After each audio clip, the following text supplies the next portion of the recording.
नमस्कार. तर आज आपण इकडे कच्च्या आंब्यांचा गुळंबा कसा करायचा बघूया. मी इकडे 2 प्रकारचे गुळंबा आपल्यासाठी दाखवणार आहे. आंबाना वर्षातून 2 किंवा 3 महिन्यासाठीच खायला मिळतात. तर त्याची चव वर्षासाठी कसं साठवून ठेवायचं चला तर बघूया. कच्चे आंबे घ्यायचं, मग त्याचं साल काढून घ्यायचा. हा गुळंबा एकदा करून ठेवला की आपला गुळंबा वर्षभर टिकतो. 2 आंब्याचा साल इकडे मी काढून ठेवले आहे.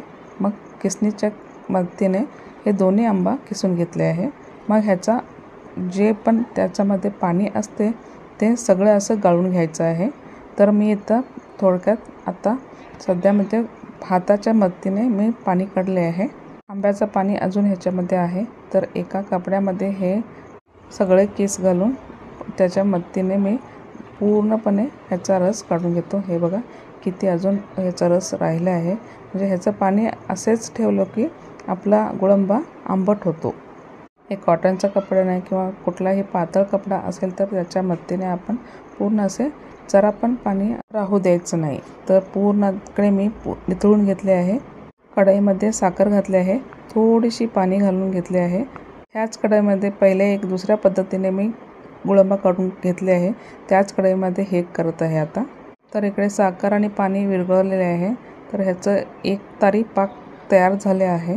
तर त्याच्यामध्ये आंब्याचा किस ह्याच्यामध्ये घालून घ्यायचा आणि छान असे मस्त परतून घ्यायचा.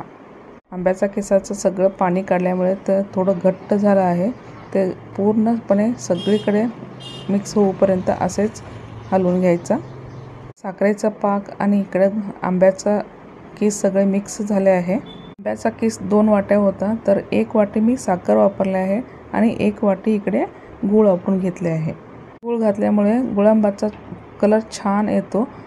तर गुळामध्ये केले तरी पण छान होतं आणि फक्त साखरेमध्ये पण केलं तर छान होतं. पण मी इकडे निम्म वापरले आहे. इकडे आपण पाहू शकता किती छान मस्त कलर आला आहे. तर आता ह्याच्यामध्ये थोडंसं घरातलं तूप घातले आहे. तूप घातल्यामुळे ह्याची चव आणखीन वाढते. हा गुळंबा मुलांना जामसारखं चपातीसोबत पण खायला देऊ शकतो. जर कोणाला मुलांना भाजी वगैरे आवडत नसेल तर चपातीसोबत ब्रेडसोबत आपण आवडीने असे पण खाऊ शकतो. खूप छान आणि चविष्ट लागतो. तर गुळंबाचा प्रकार अनेक आहे. तो पण आपल्याबरोबर उद्याच शेअर करतो. तर पूर्णपणे इकडे शिजले आहे. मग आता इलायचीचं पावडर इकडे घातले आहे मी.